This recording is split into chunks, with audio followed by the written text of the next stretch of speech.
말씀 창세기 6장 2절에 있는 말씀 보겠습니다. 창세기 6장 2절 1절 2절 같이 보겠습니다. 사람이 땅 위에 번성하기 시작할 때 그들에게서 딸들이 나니 하나님의 아들들이 사람의 딸들의 아름다움을 보고 자기들이 좋아하는 모든 여자를 아내로 삼는지라. 5절 여호와께서 사람의 죄악이 세상에 가득함과 그의 마음으로 생각하는 모든 계획이 항상 악할 뿐임을 보시고 땅 위에 사람 지으셨음을 한탄하사 마음에 근심하시고 이르시되 내가 창조한 사람을 내가 지면에서 쓸어버리되 사람으로부터 가축과 기는 것과 공중의 새까지 그리하리니 이는 내가 그것들을 지었음을 한탄함이라 하시니라. 자, 오늘 여기 창세기 6장에 짧게 등장하는 말씀 가운데 하나님께서 이제 사람을 지으셨음을 한탄하시고 이제 사람을 이 지면에서 뭐 하시겠다고 하셨어요? 쓸어버리시겠다. 그러니까 홍수를 일으키셔서 이 사람을 쓸어버리시겠다 그렇게 하셨습니다. 오늘 여기 하나님께서 이 사람을 쓸어버리게 된 주된 그 원인을 여기 성경은 뭐라고 표현하고 있습니까? 2절에 하나님의 아들들이 사람의 딸들의 아름다움을 보고 자기들이 좋아하는 모든 여자를 아내로 삼았다. 그러니까 하나님의 아들들이 사람의 딸들의 아름다움을 보고 자기 마음대로 행한 그 일들의 원인이 여기 노아 홍수에 있게 되는 것입니다. 그러니까 하나님의 이 백성들은 이 땅에 속한 자가 아니고 하나님의 백성들은 하늘에 속한 사람들이어야 하는데 하늘에 속한 사람들이 자꾸 어디를 바라보는 거 아니 이 땅에 속한 것들을 자꾸 쳐다보는 거예요. 뭐를 봐야 하는데? 하늘을 봐야 하는데 땅에 속한 것들을 쳐다보는 것입니다. 그래서 하나님께서 이 땅을 쓸어버리려고 하시는 거예요. 그런 와중에 하나님께서 누구의 가족을 구원해내셨어요? 노아라고 하는 노아의 가정을 구원해내셨던 것입니다. 노아가 그 방주 속에 살아난 이 사람들은 이제부터 어떤 삶을 살아야 마땅할까요? 그들이 하나님께서 이 땅을 쓸어버리시겠다고 하는 그 저주 속에서 이 사람들이 구원함을 받았지만 이 사람들은 이제부터 이 노아 홍수 이전의 그러한 삶을 살아서는 안 되는 거예요. 다른 삶을 살아야 합니까? 그렇죠. 홍수 이전에 똑같은 삶을 살아서는 안 되는 거예요. 하나님께서 이제 노아에게 너희들은 이제부터 좀 다른 삶을 살아라 그러한 말씀을 이 노아에게 해주고 있는 거예요. 그러니까 다른 삶을 살아라고 하는 것은 무슨 말씀입니까? 노아 홍수가 일어난 것은 이 사람들이 하나님의 아들들이 뭐를 보고 살았다고? 땅의 것을 보고 살았다고. 그러니까 이제 노아에게 이제 너의 후손들은 이제 뭐를 보고 살아라? 하늘의 것을 바라보고 좀 살아라. 그 말씀을 여기에서 해 주시는 거예요. 그래서 하나님께서 이제 이 노아의 가족들에게 새로운 사명을 하나님께서 허락해 주셨는데 하나님이 바라보는 하나님이 원하는 이 노아의 삶은 뭐냐? 하나님께서 원하시는 구상하는 그 세계는 뭐냐 하는 거예요. 오늘 그거를 여러분과 제가 좀 봐야 하는 것입니다. 자, 여러분 노아 방주 사건에서 하나님의 은혜가 무엇인지를 오늘 하나 좀 꼭 캐치를 하셔야 되는데 여러분 노아가 방주에서 나오고 나서 제일 먼저 한 행동이 뭡니까? 역시 여러분들은 훌륭하신 분들이. 자, 창세기 8장을 가보십시다. 자, 8장 20절. 자, 다 같이 읽어봅시다. 노아가 시작. 노아가 여호와께 제단을 쌓고 모든 정결한 짐승과 모든 정결한 새 중에서 제물을 취하여 번제로 제단에 드렸더니. 자, 노아가 제일 먼저 한 게 뭐라고요? 제단을 쌓았다는 것입니다.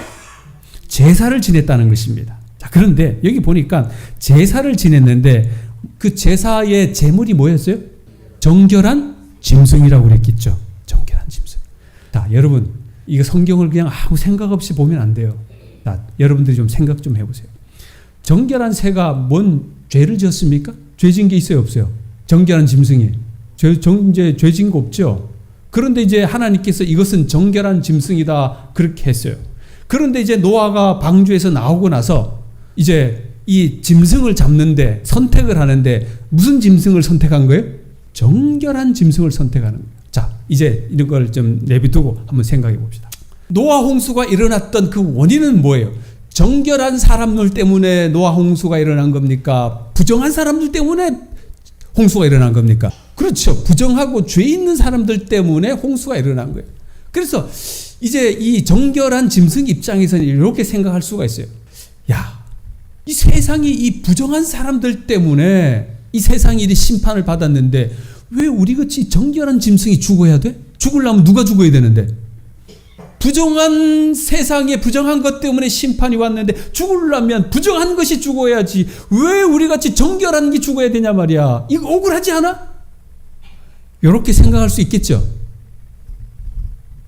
그죠? 집사님. 나는 잘못 없이 없는데 내보고 죽으라 그러면 집사님 그냥 죽겠어요? 억울하잖아. 억울한 거예요. 정결한 짐승이 억울할까요? 안 억울할까요? 억울한 거예요. 왜 내가 죽어야 되는 거예요? 정결한 짐승을 잡아서 하나님 앞에 제사를 드린 것은 그 정결한 제물의 희생을 통해서 부정한 것이 살아날 것을 보여주는 거예요. 뭐라고요? 정결한 자의 죽음을 통해서 누가 살아난다고? 부정한 자들이 살아나는 것을 여기에서 의미해 주는 거예요. 이것은 즉 이 부정한 이 세상에 정결한 짐승을 예표하는 예수 그리스도가 이 땅에 오셔가지고 죽으실 것을 여기에서 의미하고 계시는 것입니다. 그러니 죄 없는 정결한 짐승이 그때 죽은 것은 우리 주님 예수 그리스도께서 죄 없는 주님께서 이 땅에 오셔가지고 죽으시는 것을 여기에서 우리에게 예표하고 있는 것입니다. 하나님은 홍수 후에 세상에 이러한 것을 알려주기 위하여 이 노아의 일을 통하여 말씀해 주시는 거예요. 그러니 노아의 후손들이 이 땅에 살아가면서 우리는 생각해야 하는 것입니다. 우리는 마땅히 저주받아야 하는데 누구의 죽음으로? 정결한 분의 희생을 통해서 우리가 지금 이 땅에서 살아가고 있다고 하는 것을 알아야 되는 거예요. 우리는 다 부정한 사람들이에요. 부정한 것이에요. 그런데 우리가 죽음 마땅한데 누구의 죽음을 통하여? 정결한 짐승의 죽음, 즉 정결하신 예수 그리스도의 희생을 통하여 우리가 살 것을 이 노아를 통해서 말해주는 거예요. 이게 바로 노아에게 준 사명인 거예요. 이 복음을 전하라고. 내가 죽어 마땅하지만 나를 위하여 정결한 짐승이 죽었다고. 이것을 누구에게 전하라고?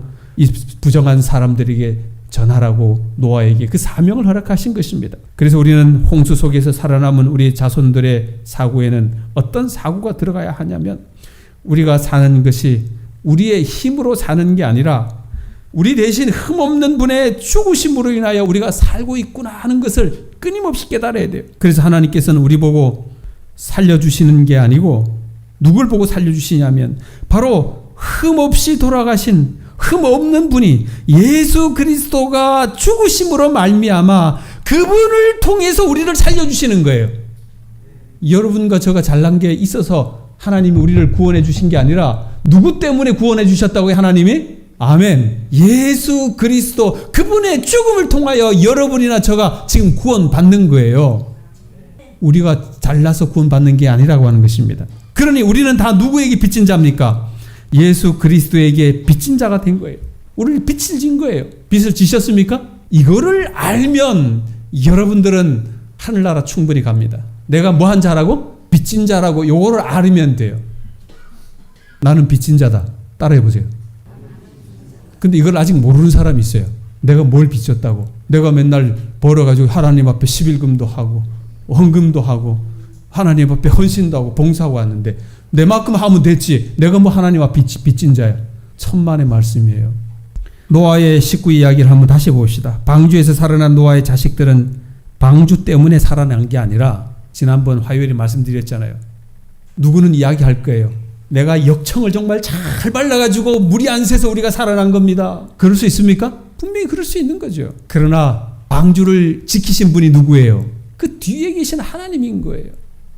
하나님이 지켜주셔서 그런 거예요. 내가 설계를 잘해서 그런 게 아니라 내가 역청을 잘 칠해서 그런 게 아니라 내가 못질을 잘해서 그런 게 아니라 하나님이 뒤에서 나를 지켜주셨기 때문에 내가 존재하는 것을 깨달아야 한다는 것입니다. 오늘 여러분 저 노아의 가족들과 우리가 똑같이 살고 있어요. 죄인이 살고 있는 것은 바로 의로우신 그 예수 그리스도의 피 흘려 주심 때문에 오늘 우리는 살고 있고 그것을 증거하라고 하나님께서 우리에게 말씀하고 계시는 것입니다. 그래서 하나님께서 노아에게 언약을 세우셨지요. 무지개의 언약. 뭐 하시겠다고? 다시는 이 세상을 물로 심판하지 않겠다고 무지개 언약을 말씀하신 거예요. 홍수 이전에는 하나님께서 이 사람들과 상대했어요. 그런데 상대하고 보니까 이 사람들하고는 안 될 것 같아. 그래서 홍수 후에 하나님께서는 누구하고 상대하는 거 아니? 흠 없는 이 제물을 드린 그 제물하고 하나님이 상대하신 거예요. 즉 예수 그리스도하고 상대하신 거예요. 그래서 이 예수 그리스도의 피를 모르면 저주를 받게 되는 것입니다. 뭘 알아야 된다고요?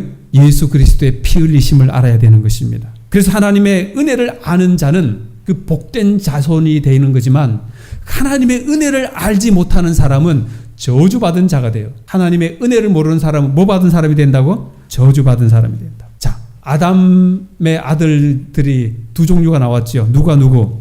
가인과 아벨이 나왔어요. 두 종류가 나온 거예요. 하나는 복받은 자손이지만 하나는 뭐가 된 거예요?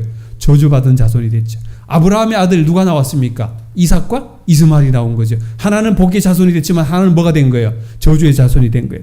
노아에게도 두 종류의 자식이 나왔어요. 셈과 함이 나온 거죠. 셈은 복의 자손이 되었지만 함은 뭐가 된 거예요? 저주의 자손이 되어버린 거예요. 그러니까 홍수 심판 이후에 노아를 통해서 새로운 세계를 하나님께서 열어주시고 생육하고 번성하고 장대하라 그렇게 말씀해 주셨습니다. 그런데 하나님께서 이 복을 받는 자손에게 그렇게 하셨지만 그것을 받아들이지 않는 자손은 이 저주를 받게 된 거예요. 노아가 어떠한 연으로 포도주를 마시고 훌러덩 벗어가지고 있을 때에 함이 아버지의 하체를 보고 비난하고 조롱한 거죠. 그러나 셈은 어떻게 했습니까? 이불을 들고 뒤로 들어가면서 아버지의 그 벗은 모습을 덮으셨다고 그랬잖아요. 덮었다고. 아버지의 수치를 가려준 거예요. 덮은 거예요. 하나님께서 새로운 세상 속에 하나님의 은혜를 아는 민족과 은혜를 알지 못하는 민족 이 두 부류로 나누어지는 건데 바로 그 중간에 누가 서 있는 거 아니? 이 노아라고 하는 사람이 서 있는 거예요. 노아가 포도주를 마시고 이렇게 벗고 있을 때에 이 셈의 민족들은 뭐예요? 그 수치를 덮어주는 것이고 그러나 함은 뭐 한 겁니까? 그 수치를 까발리는 것이죠. 조롱하는 것이죠. 그래서 노아가 깨어서 이게 어찌 된 일이냐? 누가 나의 이불을 덮어주었느냐? 물으니까 셈이 와가지고 함이 그냥 그런 일을 했는데 우리가 어떻게 했다고? 아버지를 덮어주었습니다. 그런 거예요. 그럴 때에 노아가 한 말이 있죠. 뭐라고 했습니까? 자, 성경 하나 가봅시다. 창세기 9장 6절. 자, 바로 옆에 있으니까 다 읽어봅시다. 창세기 9장 26절. 또 이르되 시작. 또 이르되 셈의 하나님 여호와를 찬송하리로다. 자, 여기까지 봅시다. 자, 여러분 잘 보셔야 돼요. 지금 셈이 아버지의 하체를 다 잘 덮어줬다고 그랬잖아요. 그랬는데 노아가 나와가지고 하는 말이 셈 너 정말 잘했다 그 말을 하지 않고 뭐라고 그랬다고요? 셈의 하나님 여호와를 찬송하리로다 그렇게 하는 거예요. 셈을 잘했다 셈 너 정말 잘했다 그 말 하지 않은 거예요. 누구를 찬송했다고? 셈의 하나님을 찬송했다고.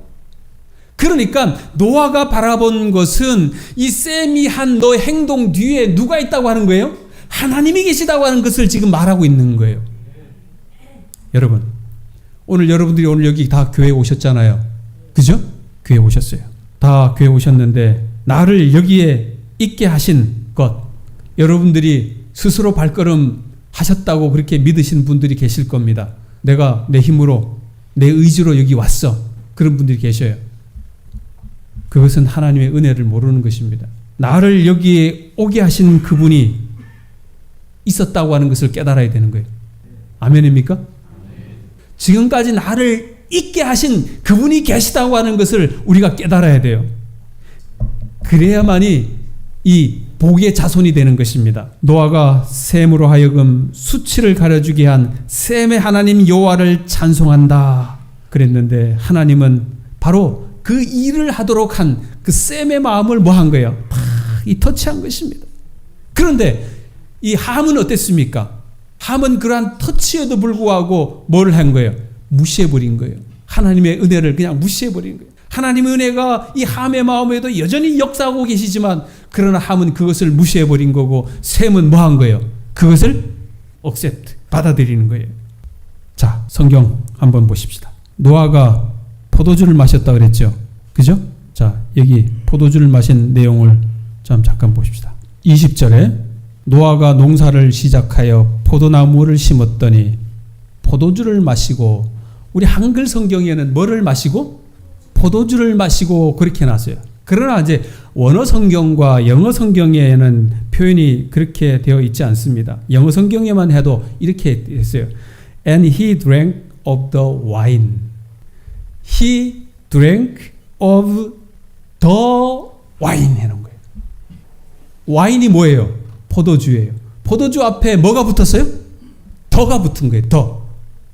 자, 이거 뭐 오늘 영어 공부 시간은 아니지만 그냥 이제 와인 하면 그냥 아무개나 있는 거예요. 아무나 그냥 포도주예요. 뭐 이거 저거 다 아무거나 될 수 있는데 더 와인 하면 뭡니까? 더 와인 하면 그 와인이에요. 그 와인. 그 지명된 그 와인. 성경을 바이블 하면은 안 돼요. 바이블은 항상 이 뭐에 앞에다가 더가 붙어요. 더 바이블이에요. 그 성경이에요. 세상에 두 개 있는 게 아니에요. 하나 있는 거예요. 그러니까 더 와인 하면 두 개 있는 게 아니에요. 그거예요. 그거. 일찌감치 있었던 그 와인인 거예요. 여기서 성경이 말하고자 하는 그 말하는 건 뭐냐면 이미 노아가 마태복음 24장에 보면 이런 말씀이 나와요. 홍수 전에 노아가 방주에 들어가는 날까지 사람들이 먹고 마시고 시집가고 장가들었다 그렇게 말하는 거예요. 뭐 했다고요? 먹고 마시고 그랬던 거예요. 언제? 홍수 전에. 홍수 전에 사람들이 뭐 했다는 겁니까? 그 술 마시고 그렇게 했다는 것입니다. 그러니까 노아가 그 더 와인, 그 술을 마셨다고 하는 것은 홍수 전에 이미 그들이 뭐 했다는 거예요? 마셨다는 겁니다. 즉 인간들이 자기의 육신에 의해 살아가는 모습을 여기서 보여주는 것입니다. 하나님께서 노아에게 방주를 짓게 하신 것, 노아의 온전한 그 실력일까요? 아니겠죠. 하나님의 능력으로 노아가 그 방주를 짓게 한 것입니다. 전적으로 노아는 하나님의 은혜를 입어서 그 방주를 지었고 방주에서 살아난 거예요. 노아도 그 시대에 그 사람처럼 먹고 마시고 시집가고 장가갔는데 하나님께서 노아에게 은혜를 입혀주셔서 방주를 짓게 하신 거예요. 아멘입니까? 아무리 당대의 완전한 자라 할지라도 그가 하나님의 은혜 없이는 그가 살 수 없는 것입니다. 결국 노아가 포도주를 마시고 발가벗게 된 것은 노아 자신도 하나님의 은혜가 아니면 그도 포도주를 먹고 발가벗고 수치를 드러낼 수밖에 없는 그러한 존재라고 하는 것을 알려주는 거예요. 비록 방주에서 살아남은 노아조차도 하나님의 은혜가 아니면 결국 옛날 그 짓거리로 돌아갈 수밖에 없다고 하는 것입니다. 노아도 하나님의 은혜가 아니면 안 되는구나 하는 것을 오늘 이 성경을 통해서 우리에게 가르쳐 주는 거예요. 그런데 예수님이 노아의 사건을 통하여 우리에게 또 신약의 말씀을 말해주고 있습니다. 종말할 때는 누구와 같다고? 노아의 때와 같다 그렇게 한 것입니다. 마지막 때 노아의 때와 같다 그렇게 말하는 거예요. 노아의 때와 같이 사람들이 뭐해요? 먹고 마시고. 그러니까 먹고 마시고를 그냥 물 마시는 게 아니고 뭘 마시는 거예요? 더 와인이에요. 더 와인. 그러니 요한계시록은 그걸 뭐라고 하는 거니? 음행의 포도주다 그렇게 설명하고 있습니다. 무슨 포도주? 음행의 포도주다 그렇게 설명하고 있습니다. 그래서 예수님께서 최후의 만찬에서 포도주를 내어주시면서 뭐라고 말씀하셨습니까? 이 포도주를 내어주시면서 이것은 내 피다 그렇게 말씀하신 거예요. 내 피다. 그래서 너희를 위하여 흘리는 이것이 내 피다 그렇게 말한 거예요. 그리고 새 언약의 피다 말하는 것입니다. 그런데 이게 신약에 와가지고 요한계시록 17장에 와서 보면 음녀가 무엇에 취했다고? 포도주에 취했다고요. 근데 그 포도주가 뭐하냐면 음행의 포도주에 취했다는 것입니다. 음행의 포도주. 음행의 포도주가 뭐냐? 음행이 뭐냐? 이 요한계시록 17장에 나오는 이 음행의 포도주, 음녀는 다시 말하면 타락한 교회를 말하는 거예요. 교회의 타락은 뭘 가리키는가? 세상의 가치에 취해 있다는 것입니다. 뭐에 취해 있다고요? 음행의 포도주를 마셨는데 세상의 가치에 취해 있다는 것입니다. 노아 시대의 사람들이 하늘을 바라보아야 하는데 하늘을 바라보지 아니하고 이 세상의 것, 땅의 것을 취해가지고 그들이 노아 홍수로 멸망을 당했는데 마지막 시대에도 여전히 이 세상에 있는 이 사람들이 어디의 것에 취해 있다고요? 땅의 것에, 세상의 것에, 그 음행에 취해가지고 그들이 멸망받을 수밖에 없다고 하는 것입니다. 그러니까 이 시대 교회들이 예수 그리스도의 십자가를 가지고 음행을 저지르는 거예요. 하나님을 전혀 믿지 않는 그 사람들을 향하여 말하는 것이 아니라 어디에 있는 사람들이? 예수 그리스도 안에서 십자가를 가지고 있는 그 사람들이 바로 그 음행의 포도주를 마신다, 그렇게 설명하고 있는 것입니다. 즉 성경이 말한 그 음행은 뭐냐? 하늘의 사람들이 땅의 가치를 가지고 살아간다는 것입니다. 아주 무서운 말씀이에요. 오늘 여러분과 제가 부름받은 하나님의 백성이라고 그러면 우리의 가치는 어디에 있어야 합니까? 하늘에 있어야 되는 거예요. 하늘의 소망을 두고 살아가야 되는 거예요. 그런데 그 소망의 가치를 어디에다 두고? 땅에다 두고 살아간다. 어떻게 하면 조금 더 벌을까? 어떻게 하면 좀 더 모을까? 어떻게 하면 좀 더 내가 행복하게 잘 살을까? 가치가 모든 것에 땅에 집중되어 있는, 그게 뭐에 취한 거라고요? 음행의 포도주에 취한 거라고. 이게 노아 시대의 하나님의 아들들이 사람의 딸들과 혼인한 것으로 나타나는 것입니다. 이걸 현대 것으로 바라보면 이 교회가 세상의 가치에 빠져버려 있는 거예요. 이 교회가 추구해야 하는 하늘의 가치를 벗어버리고 세상의 가치에 빠져버려 있는 거예요. 예수님의 피로 세워진 하나님의 교회와 성도는 하늘의 가치로 살아야 하는 것입니다. 하늘의 가치로 살지 않고 땅의 가치로 살 때에 그 사람은 음행의 포도주에 취했다, 그렇게 말하는 거예요. 그런데 우리는 예수님의 피를 가지고 세상의 쾌락을 쫓아가는 것으로 쓰고 있으면 될까요? 안 될까요? 안 되는 것입니다. 예수를 믿고 잘 살고 복을 받아야 하는 것은 뭐냐? 우리의 가치가 이 땅에 있는 것이 아니라 어디에 있다? 하늘에 있다. 아모스 5장 6절에 있는 말씀이에요. 너희는 여호와를 찾으라, 그리하면 살리라. 아멘입니까? 우리 모두가 여호와 하나님을 찾으시게 되기를 바랍니다. 자, 마지막으로 골로새 3장 1절에 있는 말씀입니다. 그러므로 너희가 그리스도와 함께 살리심을 받았으면 위의 것을 찾으라. 어디의 것을 찾으라? 위의 것을 찾으라. 거기는 그리스도께서 하나님 우편에 앉아 계시네. 우리 사랑하는 모든 성도님들이시, 음행의 포도주에 취하지 마시게 되기를 간절히 소망하며 말씀을 줄이겠습니다. 오늘도 저희들에게 하나님 앞에 드려질 예물을 허락해 주셔서 감사합니다. 드려진 손들에게 하나님 복의 복을 허락해 주시고 약속하신 대로 그 가정에 하나님의 큰 은혜가 차고 넘치도록 도와주시옵소서.